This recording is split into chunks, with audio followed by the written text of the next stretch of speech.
Bonjour les amis, alors comment vous sentez-vous vis-à-vis de votre travail ? Est-ce une source d'épanouissement ou plutôt de stress et de démotivation ? Si vous vous reconnaissez dans la deuxième catégorie et que vous attendez chaque semaine le week-end avec impatience, alors je vous recommande le parcours Chance, fidèle partenaire, comme vous le savez, de Métamorphose. La vie est trop courte pour être gaspillée dans un travail qui ne nous convient plus. Chance, c'est bien plus qu'un bilan de compétences. En 3 mois, avec l'aide d'un coach dédié, vous redéfinirez vos objectifs et renouerez avec ce qui vous passionne. Une fois votre projet défini, la communauté Chance, un collectif hyper engagé, sera à vos côtés pour donner vie à votre projet. Et un détail non négligeable, le parcours est finançable avec le CPF, votre compte personnel de formation. Alors si ce message résonne pour vous, passez dès maintenant à l'action. Rendez-vous sur le site chance.co pour bénéficier d'un entretien gratuit avec un conseiller et changer ce qui ne va plus dans votre vie professionnelle.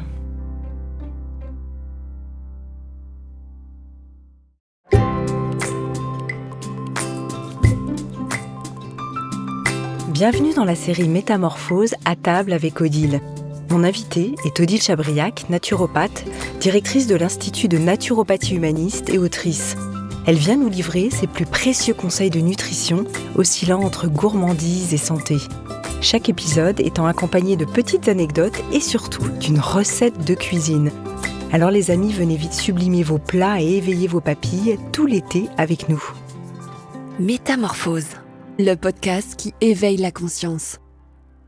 Aujourd'hui, on se laisse tenter par 2 plaisirs sains venus d'ailleurs, le matcha et le chocolat. Ces 2 ingrédients aux qualités nutritionnelles exceptionnelles sont de plus en plus populaires et pour de bonnes raisons. Le matcha, cette poudre de thé vert japonais, est connue pour ses propriétés antioxydantes et énergisantes. Quant au chocolat, en particulier le chocolat noir, il peut être un allié de taille pour notre santé cardiovasculaire et notre bien-être mental. Allez, Odile, c'est à toi. Merci beaucoup Anne et bienvenue à toutes et à tous dans ce nouvel épisode de la série Métamorphose. Aujourd'hui, en effet, nous parlons de plaisirs sains venus d'ailleurs, le chocolat et le thé matcha. Comme je l'ai déjà dit, manger naturopathique ne signifie pas manger triste et fade. Au contraire, selon nous, le plaisir fait partie inhérente d'un mode de vie sain. Et la gourmandise nous apparaît comme une qualité à préserver. D'ailleurs, nous avons coutume de dire qu'il faut 80% de base nutritionnelle correcte. Cela signifie que 80% du temps, on va tenter de respecter les règles du jeu alimentaire déjà évoquées ensemble. Et pour les 20% restants, on se régale, on s'amuse, on fait des expériences et on profite de l'existence. À base d'hamburgers ou de profiteroles à la vanille, si cela vous chante, même s'il faut noter que parmi les gourmandises naturopathiques, 2 battent le haut du pavé et font quasiment l'unanimité, le chocolat et le thé matcha. Le chocolat. Vous êtes accro ? Vous n'êtes pas seul. Avec le chocolat, on frôle parfois l'addiction. Alors à tort ou à raison. Pour commencer, ici comme ailleurs, rappelez-vous qu'il y a chocolat et chocolat. Le chocolat noir apporte plus de cacao que le chocolat au lait, c'est logique.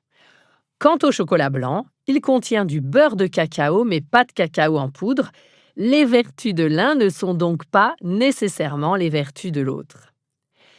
Il va de soi que plus votre chocolat est noir et riche en cacao, moins il contient du sucre. L'idéal étant donc de consommer un chocolat avec 85% de cacao, même si l'idéal est, je vous le rappelle avant tout, de se faire plaisir. L'index glycémique du chocolat, c'est-à-dire la vitesse à laquelle le sucre qu'il contient arrive dans le sang, varie, bien sûr, en fonction du type de chocolat. Il est plus élevé pour le chocolat au lait, l'index glycémique est de 49, que le chocolat noir, l'index glycémique est de 43, ou le chocolat à dessert, où l'index glycémique est inférieur à 40. En fait, cet index glycémique reste quand même dans des valeurs qu'on dit d'index glycémique bas parce qu'il est en dessous de 50. Et ça, c'est probablement parce que dans le chocolat, il y a des lipides qui vont ralentir l'absorption du sucre. Parmi les lipides du chocolat se trouve de l'acide oléique. En fait, il y en a environ 10 grammes pour 100 grammes. Cet acide gras est particulièrement présent dans l'huile d'olive et il est réputé bénéfique pour notre santé cardiovasculaire. Le chocolat apporte aussi des acides gras dits saturés, comme l'acide stéarique, mais ce dernier peut être converti aussi en acide oléique bénéfique. Bref, les matières grasses contenues dans le chocolat sont plutôt nos amis, sachant que cela peut toujours varier selon la qualité du chocolat. Mais le chocolat a d'autres bénéfices. C'est une source de minéraux, en particulier de magnésium, un minéral qui est important, vous le savez, pour la prévention du stress, des inflammations et du vieillissement. Le chocolat contient aussi un peu de potassium et de zinc. Mais retenez quand même que ce n'est pas très étonnant que nous nous jetions sur le chocolat lorsque nous sommes stressés. C'est comme si notre corps savait intuitivement qu'il était capable d'y trouver une certaine quantité de magnésium et aussi une certaine quantité de sucre parce que quand on est stressé, on peut ressentir un appel de sucre.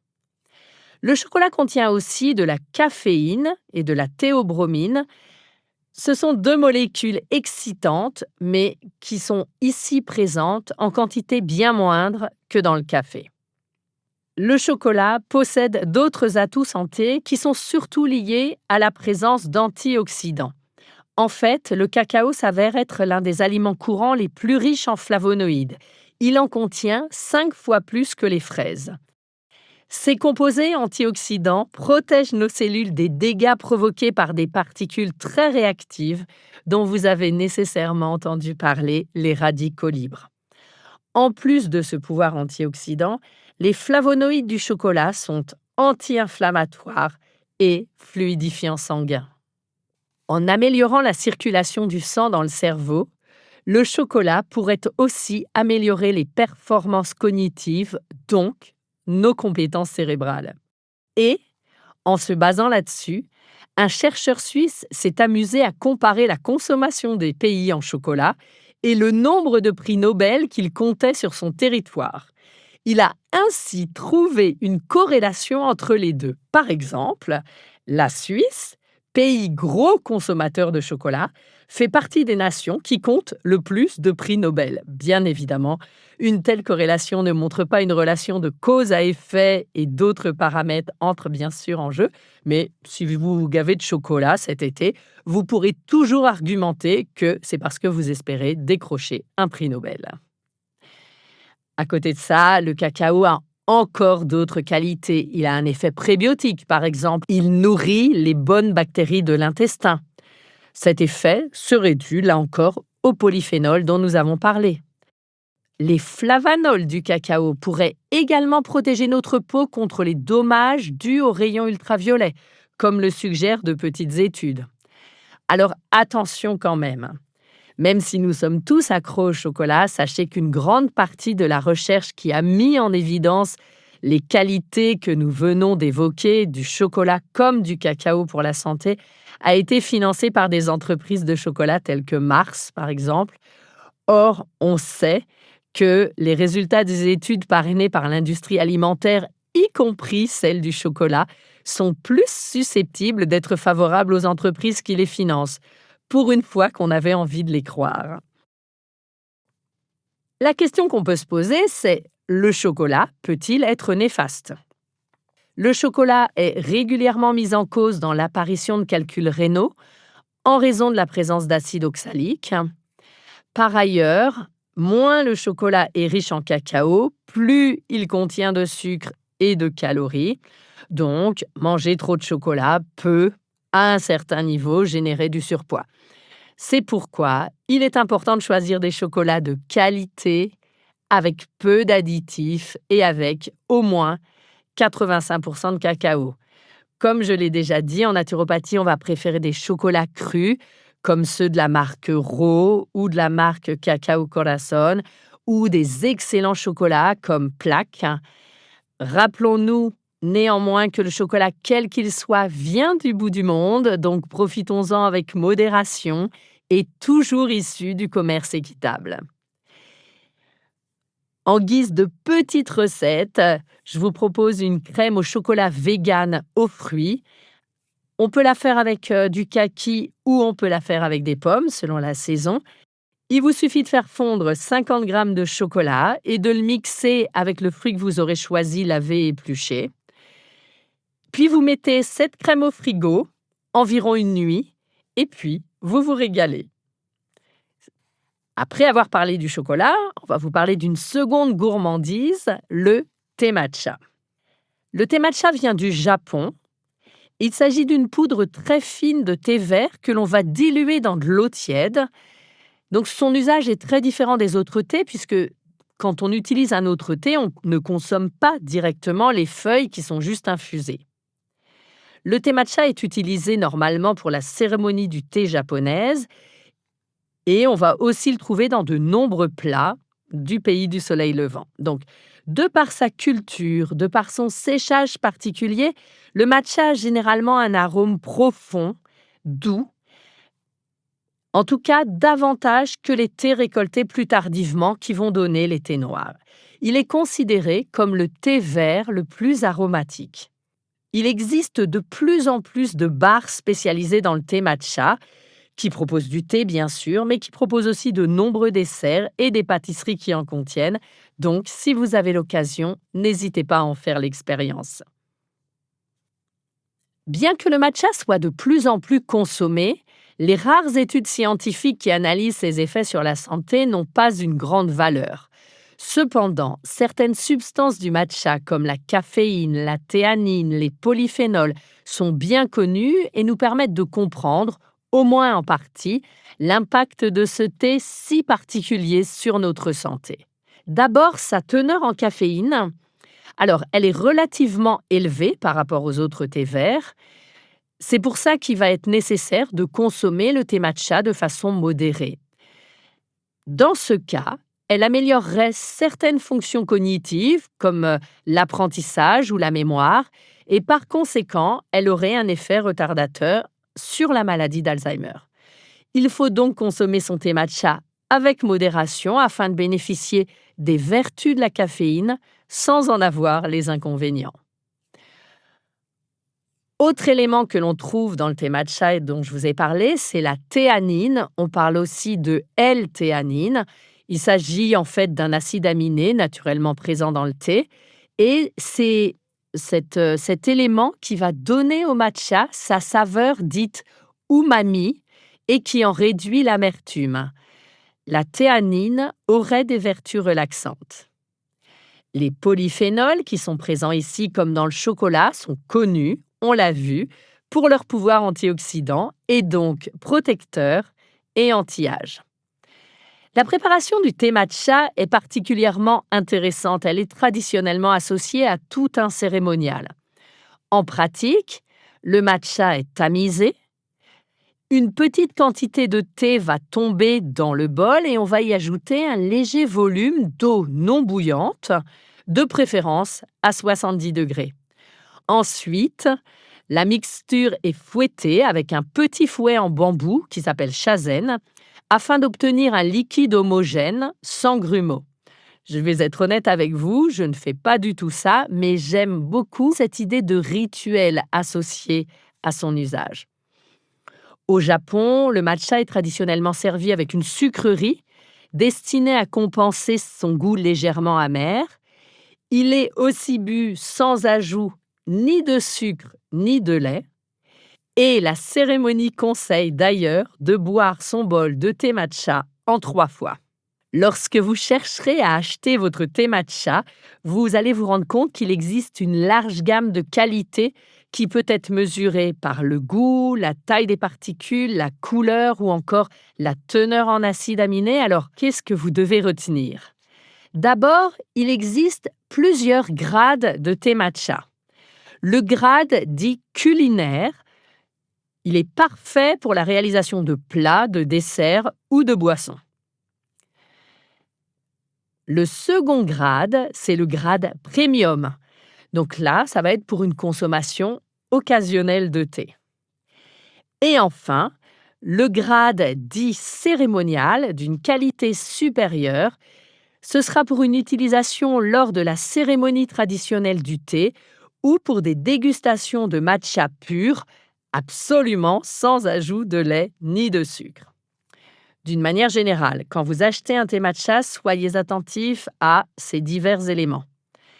La couleur doit être verte, vive, proche de celle de la jade. N'achetez pas des thés qui sont emballés dans des emballages transparents et non hermétiques. Le thé matcha, c'est un thé précieux et fragile. Choisissez des thés qui viennent du Japon, en particulier de la région d'Uji et de Nishio. Choisissez de préférence des thés cultivés de manière bio. Regardez la liste d'ingrédients.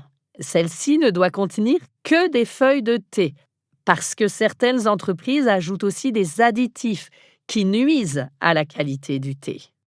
Pour garder toutes les saveurs intactes, consommez le thé dans les 6 mois après son ouverture. Sachez que quand il est fouetté, un matcha de qualité produit une belle mousse onctueuse et persistante. Ce matcha devra avoir une saveur douce et sucrée qui ne comprend aucune amertume. On dit qu'il a une saveur umami qui veut dire moelleuse. Pour ma part, j'utilise la marque Anatae Matcha. Quant à mon matcha café préféré, c'est l'Umami Matcha Café à Paris. Ils ont 2 cafés, l'un à République, l'autre à Terne. Ils ont aussi un corner d'épicerie qui est top. Vous pouvez aussi aller au Matcha Social Club. Rue des Petits Champs, toujours à Paris, dans le quartier japonais. Attention quand même, un bon matcha est assez onéreux. Mieux vaut, selon moi, payer le prix et en consommer moins souvent que de craquer pour un mauvais matcha amer et sans intérêt. Comme recette aujourd'hui, je vais vous proposer mes cookies au matcha et au chocolat sans gluten. Pour moi, ce sont les meilleurs cookies du monde, ou presque.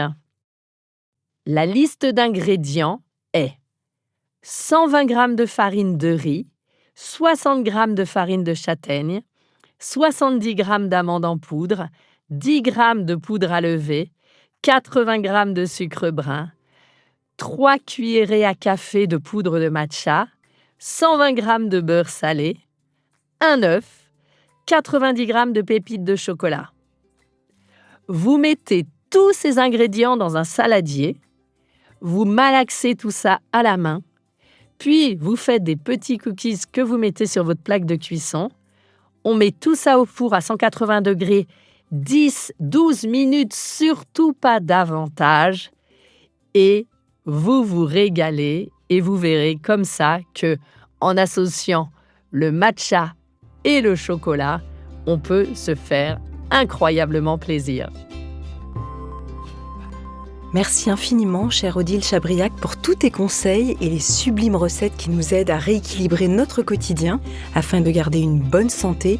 Je rappelle que l'on peut retrouver tes recettes de cuisine végétarienne de saison, rapides à faire et bien sûr délicieuses sur le site mesmenusgreen.com. Si vous avez aimé ce podcast, n'hésitez pas à lui donner 5 étoiles sur Apple Podcast et surtout abonnez-vous pour ne manquer aucun épisode. Découvrez mes invités en avant-première sur Instagram à l'adresse Métamorphose Podcast et abonnez-vous aussi gratuitement dès maintenant à la newsletter Métamorphose pour être au courant de nos conférences, ateliers et de nos dernières actualités. Pour ça, rendez-vous sur notre nouveau site www.métamorphosepodcast.com. Métamorphose, le podcast qui éveille la conscience. Tous les lundis et jeudis dès 7h.